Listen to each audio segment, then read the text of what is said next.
Summary of Nelson Mandela, Long Walk to Freedom in Hindi. Long walk to freedom Nelson Mandela की आत्मकथा है, जो दक्षिण अफ्रीका के पूर्व राष्ट्रपति थे। ये लेख नेल्सन मंडेला के लॉन्ग वॉक टू फ्रीडम की समरी है। यह अध्याय लॉन्ग वॉक टू फ्रीडम पुस्तक का अर्क है। इसमें उनके भाषण से उद्घाटन समारोह और उद्धरणों का वर्णन और स्वतंत्रता सेनानी होने के बारे में उनकी यात्रा शामिल है। यह उन अन्य अनगिनत लोगों के बारे में कहता है जिन्होंने अपनी स्वतंत्रता के लिए लड़ाई लड़ी। दक्षिण अफ्रीका में रंगभेद नामक एक क्रूर प्रथा उन दिनों बहुत लोकप्रिय थी। इसने अपनी नस्ल और रंग के आधार पर लोगों के बीच भेदभाव का उल्लेख किया। ये सबसे क्रूर समाजों में से एक था जिसमें गहरे रंग के लोग अपने मूल अधिकारों से वंचित थे। ये पाठ हमें मंडेला के संघर्षों का अवलोकन देता है ताकि समाज को उनके रंग, जाति, नस्ल, उम्र या लिंग के आधार पर कोई भेदभाव न हो। Nelson Mandela, long walk to freedom summary in Hindi.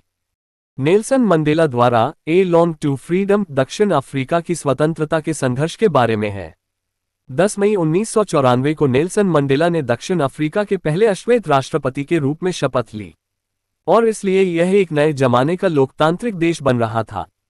Nelson Mandela ने पहले अश्वेत राष्ट्रपति के रूप में शपथ ली।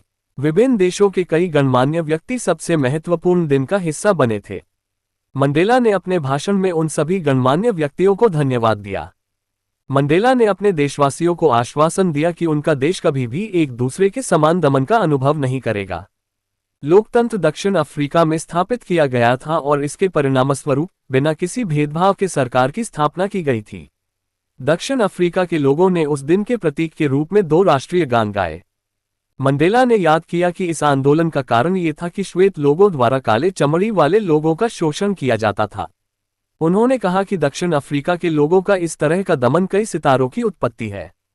लोगों को पहले नफरत करना सीखना चाहिए, क्योंकि अगर वे नफरत करते हैं तो उन्हें प्यार करना सिखाया जा सकता है, क्योंकि प्यार विपरीत परिस्थितियों से आता है। वह ये भी कहता है कि एक बहादुर व्यक्ति वह नहीं है जिससे डर नहीं लगता, लेकिन जो उसे जीत लेता है। जीवन में एक आदमी के 2 प्रमुख दायित्व होते हैं। पहला अपने परिवार के प्रति, अपने माता पिता के लिए, अपनी पत्नी और अपने बच्चों के प्रति, और दूसरा अपने देश, लोगों और समुदाय के प्रति दायित्व के प्रति। हर कोई अपने झुकाव और रुचि के अनुसार अपने कर्तव्य को पूरा करता है, लेकिन दक्षिण अफ्रीका जैसे देश में इसे पूरा करना बहुत कठिन था। जब मंडेला वयस्क हुए तब उन्होंने समझा कि उनकी स्वतंत्रता केवल एक भ्रम है। वास्तव में वह शोषण का गुलाम था। वह ये भी समझता था कि न केवल वह एक गुलाम था, बल्कि उसके परिवार के अन्य सदस्य भी थे। उनके अनुसार स्वतंत्रता उनके लिए भी अनिवार्य है जो अतीत में दूसरों को दबा रहे थे। उन्हें यह अधिकार भी है क्योंकि दूसरे की स्वतंत्रता छीनना उसी का कैदी है।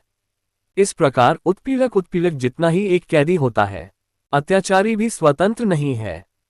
बहादुर आदमी वह नहीं है जिसे डर नहीं लगता, बल्कि वह है जो उस डर पर विजय प्राप्त करता है। मंडेला ने कहा कि प्रत्येक व्यक्ति का अपने देश और समुदाय के प्रति कर्तव्य भी है।